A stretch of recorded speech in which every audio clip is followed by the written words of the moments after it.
Seguimos adelante de la mañana, momento de la columna de la Asociación Psicoanalítica del Uruguay, y estoy recibiendo a un tocayo, Álvaro Sass. ¿Qué tal? Bienvenido. Buen día.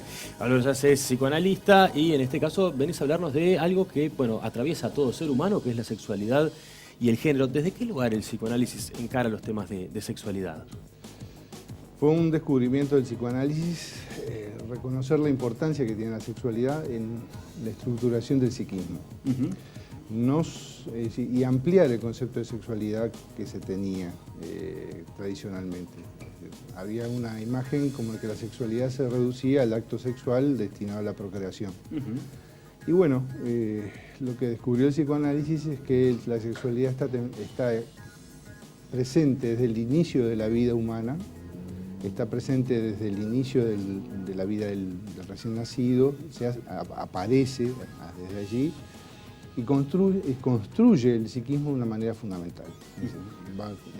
Es determinante en la forma en que se construye no solo la identidad de género, que es una de las cosas que se va construyendo con el correr del tiempo, sino también la forma como la persona se va a relacionar con la realidad, para decirlo de una forma amplia. Y va a determinar también patologías, formas de vivir, formas de crear, formas de hacer muchas cosas.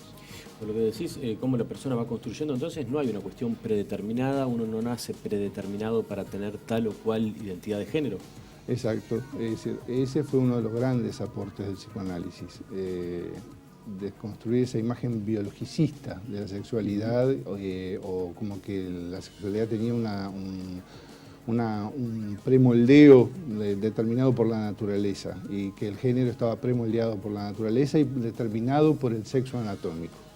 En realidad, o sea, no por ser, lo que descubrimos, no por ser varón vas a tener una conducta heterosexual, o no por ser mujer va a tener estrictamente una conducta heterosexual. Eso se sabía de toda la historia. Es decir, lo que pasa es que se pensaba que eso tenía que ver con lo que en su momento se determinaban o se consideraban como desviaciones del programa de la naturaleza. En realidad lo que descubrió el psicoanálisis es que no hay programa de la naturaleza y que el ser humano no está marcado por un programa de la naturaleza para ser de tal o cual forma o elegir de tal o cual objeto de amor.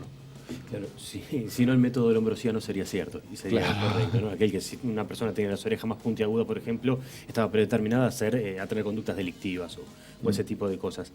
Muchas veces, de repente un padre o alguien en una familia se preocupa por lo que puede considerar señales de la identidad sexual de sus hijos. He escuchado alguna vez a algún padre comentar preocupado que el hijo en el jardín de infantes le dio un beso en la boca a otro compañerito, por ejemplo, y no sé si los padres se acercan con ese tipo de consultas, padres o madres me refiero, y sea por niños o por niñas. ¿Se arriman a los consultorios por esas cosas? Sí, llegan al consultorio preocupados por esas situaciones, preocupados por esos juegos de los niños. Los niños siempre han jugado, es decir, siempre han mostrado, a lo largo de la historia, siempre han mostrado su excitabilidad sexual. Es decir, los niños siempre han puesto de manifiesto su sexualidad infantil.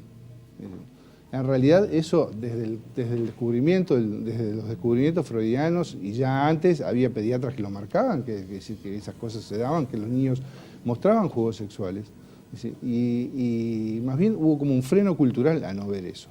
Lo que pasa es que ahora sí se los reconoce, se lo admite, y a veces se generan preocupaciones, como tú decís, de los padres por determinados juegos que implican a un compañerito del mismo sexo. O sea, esas cosas ocurren, son normales, ocurren en muchos casos, no siempre, porque no hay generalizaciones sobre esto, pero también llevan a consultas espontáneas, a veces muy angustiadas de los padres por esas situaciones. Quiero saber si esto quiere decir que mi hijo va a ser A, B o C, o sea, heterosexual, no heterosexual o lo que sea. Supongo yo que son las preguntas que plantean. Normalmente son las preguntas que surgen. Y yo creo que todos los colegas que hemos estado en este espacio, de algún modo hemos insistido sobre esto desde el punto de vista del psicoanálisis. No hay generalizaciones posibles. No hay forma de hacer predicción, porque no hay generalizaciones posibles. Una misma situación no genera lo mismo en dos personas distintas. Entonces, en cada uno se articulan cosas distintas. Lo que sí ocurre, y eso sí es importante tomar en cuenta, es que cuando los padres se preocupan, o cuando los padres no se preocupan, es decir, la actitud de los padres tiene mucho también o es reflejo de lo que ocurre con el niño, pero también es reflejo de lo que les pasa a los padres. Y de lo que les mueve la sexualidad a los padres, o cómo se mueve, para decirlo más claro, la sexualidad en los padres. Entonces, como nosotros insistimos mucho con la dimensión inconsciente, porque creemos que es central la dimensión inconsciente de las personas, lo que nosotros señalamos y subrayamos muy fuertemente es que en esa situación entre padres e hijos se tejen un montón de mensajes, algunos son preocupaciones muy deliberadas, muy conscientes, y otros van entre líneas y se traducen en actitudes, en gestos, en palabras, en modos de hablar que el niño también capta y que trata de entender, que no los entiende con claridad de parte de los padres y que generan mucha confusión. Por ejemplo, un padre que cree que quiere aceptar la identidad de género de su hijo, pero le da un mensaje todo lo contrario. Sí, yo no tengo problema en que le guste a alguien de su mismo sexo, pero en las actitudes le está dando un mensaje que es todo lo contrario y es que sí le importa. Sí, ¿no? Sí, que sí le importa, o al revés, o diciendo, bueno, sí, yo quiero que en realidad sea heterosexual, pero después está dando un mensaje que de algún modo está como más preocupado por la homosexualidad o más interesado en la homosexualidad. O sea, hay cosas muy, muy complejas que en cada situación se tejen de manera particular y eso es lo que trata de entender el psicoanálisis para cada situación particular. Por eso no podemos generalizar. No, por eso no hay una receta. Ponerle No 100 hay gramos de recetas. harina, batido huevo y haces un omelette. No, eso no existe. No existen recetas. ¿Qué pasa cómo se trabaja con alguien, se acerca a una persona, puede ser un adolescente, pensé en un primer momento, pero en realidad es una duda que le puede surgir a una persona mayor, de 40, 50 años, y dice, bueno, yo hasta ahora, no sé, siempre me gustaban las mujeres, pero ahora me di cuenta que hay un vecino que no me lo puedo sacar de la cabeza. O al revés, siempre me gustaban los varones, pero ahora hay una mujer que me interesa. ¿Cómo se trabaja con una persona así? ¿Qué se le plantea o cómo se le ayuda? Digamos, ¿desde qué lugar? Desde el lugar del que trabaja un psicoanalista, escuchando. Escuchando y sobre todo escuchando la angustia que esas preguntas traen al lado. Porque cuando una persona viene preguntando eso, viene angustiada. Viene angustiada, viene preocupada, no sabe mucho qué es lo que pasa y se da cuenta que hay algo en él que lo cuestiona, lo interroga y que no entiende por qué ocurre, no entiende qué ocurra, a pesar de que él dice querer otra cosa o se dice a sí mismo querer otra cosa. Se descubre como que hay algo en él que quiere algo distinto de lo que él dice. Entonces, esa angustia, ese desfasaje es el punto donde podemos trabajar los psicoanalistas. Escuchar, ayudar a que la persona escuche, que entienda, y en el develar ese conflicto, en el ir hablando sobre esa tensión, se va generando un alivio, una comprensión mayor y una integración de estos aspectos que puede derivar en distintas cosas, digo, en distintas formas de soluciones, dicho entre comillas, para esa conflictividad. Soluciones, porque en realidad no es el término adecuado. Me parece que como formas de asumir distintas situaciones que pueden ser, bueno, de pronto reconocer esos deseos o integrarlos dentro de otras cosas, dentro de otras situaciones humanas, o dentro de otras situaciones de su vida, de muchas formas diferentes. Quiero hacerte una preguntita más. Sí. Si una persona llega con esas angustias y esas dudas,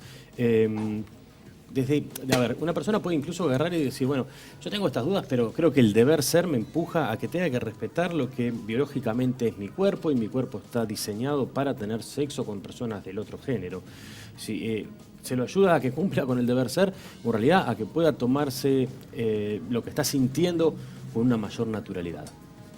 No, a ver, no es que se trate de que tenga que cumplir con el deber ser, es que asuma su deseo de acuerdo a lo que él, a donde lo quiera llevar o a donde quiera ir, que reconozca aquello que le resulte como menos angustiante o que pueda reencontrar aquello que le resulte menos angustiante, que pueda enfocar ese conflicto desde una situación donde, bueno, sea manejable y tolerable y que le permita una vida en la que sienta que, bueno, puede, como diría Freud, amar y trabajar. Bien, para cerrar quiero que me comuniques, porque tenemos la posibilidad de que nos vean muchos colegas tuyos en el interior del país, una actividad que van a hacer el próximo 24 y que es bien interesante para quienes se pueden arrimar hasta Montevideo. Es verdad, el sábado 24 a las 12 horas en el Museo Figari en la Ciudad Vieja, la Asociación Psicoanalítica va a estar presentando en Montevideo la revista Calibán, que es la revista de la Federación Psicoanalítica de América Latina. En esa instancia van a estar presentando la revista el doctor Javier García, que es presidente de la Asociación Psicoanalítica, que estuvo en este pasó por este espacio, espacio, sí. conversando contigo. Y también van a estar Hugo Achugar y Pablo Tiago Roca, que es artista y director y curador del museo. La revista es una revista psicoanalítica, pero que también se enfoca en las artes y también se enfoca en la cultura. Entonces tiene como un espectro muy amplio que toma desde una perspectiva psicoanalítica. Realmente trae artículos muy interesantes y bueno, la vamos a presentar el sábado 24 a las 12 en el Museo Figari. Bien, quedó hecha la invitación entonces para todos. Todos invitados. Si quieren, Álvaro Sanz, muchísimas gracias por esta visita y por ayudarnos a pensar un poco en el ser humano. Gracias a ti, a este espacio y bueno, seguirán viniendo otros colegas para conversar contigo. Muy bien. Gracias.